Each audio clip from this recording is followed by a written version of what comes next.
La présidente aux éditions des Arènes, ou qu'est-ce qui se passerait si une certaine personne était élue l'année prochaine aux élections présidentielles.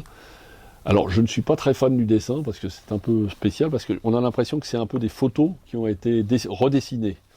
Par contre, c'est raconté avec une précision au niveau de l'histoire, au niveau de ce qui s'est déjà passé, de ce qui pourrait se passer.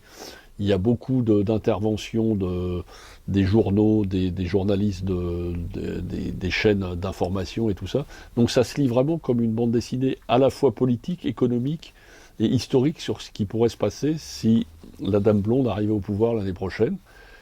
Et le pire, c'est que c'est à la fois...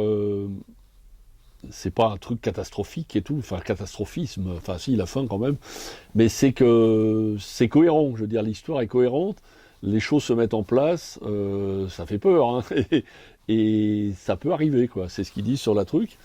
Alors par contre, une chute assez brutale et terrible, parce qu'on ne sait pas ce qui peut se passer, parce que bien sûr, il y a plein de choses qui se passent, mais je veux dire, les réactions des journalistes, les réactions, l'enchaînement des choses qui se passent dans le pays, des éditoriaux politiques, des spécialistes et tout ça à la télé, c'est vraiment bien expliqué d'une netteté ce qui peut se passer dans le monde, la réaction des autres pays, la dévaluation de la chute de la monnaie, enfin c'est vraiment... Alors c'est parfois même un peu compliqué, la mainmise sur les médias, et sur les réseaux sociaux et tout ça.